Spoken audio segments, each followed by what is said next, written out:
ನಮಸ್ಕಾರ. 8ನೇ ತರಗತಿಯ ಸಮಾಜ ವಿಜ್ಞಾನ ವಿಷಯದಲ್ಲಿ ಬರುವಂತಹ 8ನೇ ಅಧ್ಯಾಯ ಇರುವಂಥದ್ದು ಪೌರ ಮತ್ತು ಪೌರತ್ವ ಅನ್ನೋ ಅಧ್ಯಾಯವಾಗಿರೋದು.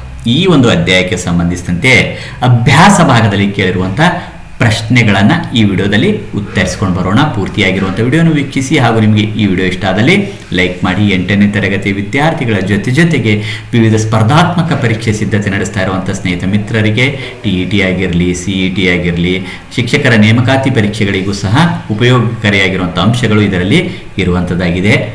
ಮೊದಲ ವಿಭಾಗದಲ್ಲಿ ಖಾಲಿ ಬಿಟ್ಟಿರುವ ಸ್ಥಳಗಳನ್ನು ಸೂಕ್ತ ಪದಗಳಿಂದ ತುಂಬಿರಿ ಅಂತ ಕೇಳಿರುವಂಥ ಬಿಟ್ಟ ಸ್ಥಳಗಳನ್ನು ಇಲ್ಲಿ ಕೇಳಿರುವಂಥದ್ದಾಗಿದೆ. ಮೊದಲ ಬಿಟ್ಟ ಸ್ಥಳ, ಬ್ರಿಟಿಷರ ಆಳ್ವಿಕೆಯಲ್ಲಿ ಭಾರತದಲ್ಲಿ ವಾಸವಿದ್ದ ಜನರನ್ನು ಡ್ಯಾಶ್ ಎಂದು ಕರೆಯಲಾಗುತ್ತದೆ, ಪ್ರಜೆಗಳು ಎಂದು ಕರೆಯಲಾಗುತ್ತದೆ.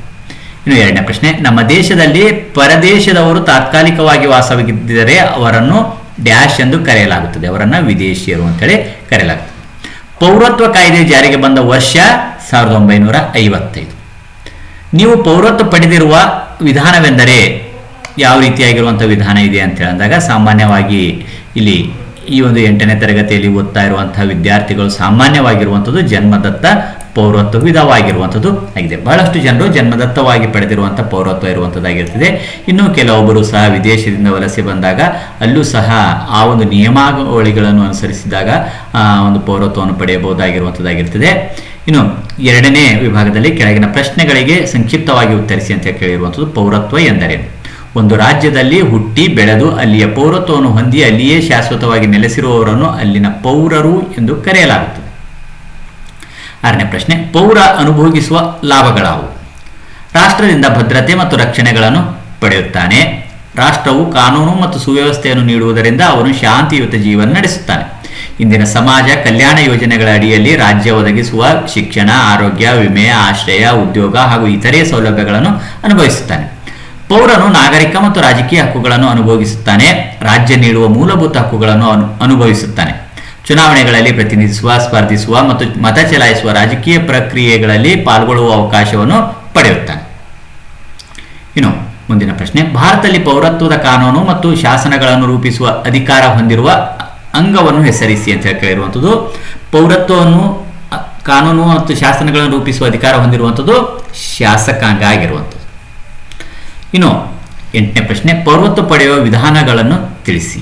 ಜನ್ಮದತ್ತ ಪೌರತ್ವ, ರಕ್ತ ಸಂಬಂಧ, ನೋಂದಣಿ ಪೌರತ್ವ, ಸಹಜ ಪೌರತ್ವ, ನೂತನ ಪ್ರದೇಶದ ಸೇರ್ಪಡೆಯಿಂದ ಪೌರತ್ವ. ಇನ್ನು 9ನೇ ಪ್ರಶ್ನೆ, ಪರಕೀಯರ ಪೌರತ್ವ ಸಂಪಾದನೆ ವಿಧಾನವನ್ನು ವಿವರಿಸಿ. ಭಾರತೀಯ ನಾಗರಿಕನಲ್ಲದ ಯಾವುದೇ ವ್ಯಕ್ತಿಯು ಭಾರತ ಪೌರನಾಗಬೇಕೆಂದು ಬಯಸಿದ್ದರೆ ಭಾರತ ಸಂವಿಧಾನದ ಪ್ರಕಾರ ಅಥವಾ ಪೌರತ್ವ ಕಾಯ್ದೆಯ ಪ್ರಕಾರ ನೋಂದಣಿ ಮಾಡಿಕೊಂಡು ಪೌರತ್ವವನ್ನು ಪಡೆಯಬಹುದು. ಇನ್ನು 10ನೇ ಪ್ರಶ್ನೆ, ಪೌರತ್ವವನ್ನು ಕಳೆದುಕೊಳ್ಳುವ ವಿಧಾನಗಳಾವು ಅಂತ ಕೇಳಿರುವಂಥದ್ದು. ಪ್ರಮುಖವಾಗಿ 3 ವಿಧಾನಗಳಿರುವಂಥದ್ದು: ಪರಿತ್ಯಾಗ, ಅಂತ್ಯಗೊಳ್ಳುವಿಕೆ, ಪದಚ್ಯುತಿ. ಇನ್ನು 11ನೇ ಪ್ರಶ್ನೆ, ಪೌರತ್ವವನ್ನು ಮುಕ್ತಗೊಳಿಸುವ ಸನ್ನಿವೇಶವೊಂದನ್ನು ತಿಳಿಸಿ. ಭಾರತದ ಯಾವುದೇ ಪೌರನೊಬ್ಬ ವಿದೇಶವೊಂದರ ಪೌರತ್ವ ಪಡೆದರೆ ಅವನಿಂದ ಅರ್ಜಿ ಸಲ್ಲಿಕೆಯನ್ನು ನಿರೀಕ್ಷಿಸದೆ ಕಾನೂನುಬದ್ಧವಾಗಿ ಆತನ ಪೌರತ್ವವನ್ನು ಅಂತ್ಯಗೊಳಿಸಲಾಗುತ್ತದೆ.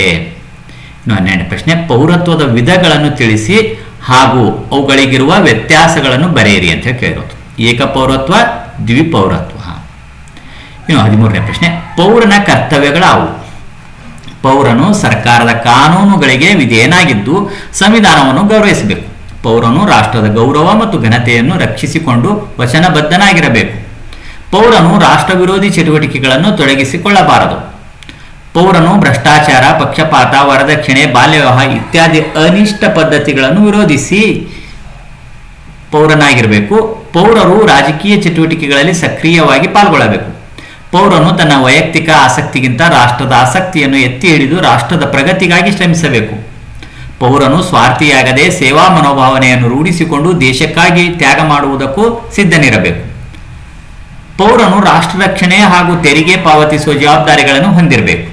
ಈ ರೀತಿಯಾಗಿ ಪೌರನ ಹಲವಾರು ಕರ್ತವ್ಯಗಳು ಇರುವಂಥದ್ದಾಗಿದೆ. ಒಂದು ದೇಶದ ರಕ್ಷಣೆ, ದೇಶದ ಬೆಳವಣಿಗೆಗೆ ಏನೇನು ಬೇಕು ಎಲ್ಲವೂ ಸಹ ಪೌರನು ನಿಭಾಯಿಸಬೇಕಾಗಿರುವಂಥದ್ದು ಆಗಿದೆ. ಈ ರೀತಿಯಾಗಿ ಈ ಒಂದು ಅಧ್ಯಾಯಕ್ಕೆ ಸಂಬಂಧಿಸಿದಂತೆ ಅಭ್ಯಾಸದಲ್ಲಿ ಕೇಳಿರುವಂಥ ಪ್ರಶ್ನೆಗಳನ್ನು ಇಲ್ಲಿ ಉತ್ತರಿಸಿಕೊಂಡು ಬಂದಿರುವಂಥದ್ದಾಗಿದೆ. ಈ ವಿಡಿಯೋ ನಿಮಗೆ ಇಷ್ಟ ಆದಲ್ಲಿ ಲೈಕ್ ಮಾಡಿ. ಈ ಥರ ಒಂದು ಅಧ್ಯಾಯಗಳಿಗೆ ಸಂಬಂಧಿಸಿರುವಂಥ ವಿಡಿಯೋಗಳು ವೀಕ್ಷಿಸುವುದಕ್ಕಾಗಿ ಡಿಸ್ಕ್ರಿಪ್ಷನ್ ಬಾಕ್ಸ್ನಲ್ಲಿ ಲಿಂಕ್ ಇರ್ತದೆ, ಕ್ಲಿಕ್ ಮಾಡಿ ವೀಕ್ಷಣೆ ಮಾಡಿಕೊಳ್ಳಬಹುದು. ಮತ್ತೆ ಮುಂದಿನ ಭಾಗದಲ್ಲಿ ಭೇಟಿಯಾಗೋಣ. ಅಲ್ಲಿವರೆಗೂ ಈ ಥರ ವಿಡಿಯೋಗಳನ್ನು ವೀಕ್ಷಿಸ್ತಾರೆ. ಧನ್ಯವಾದಗಳು.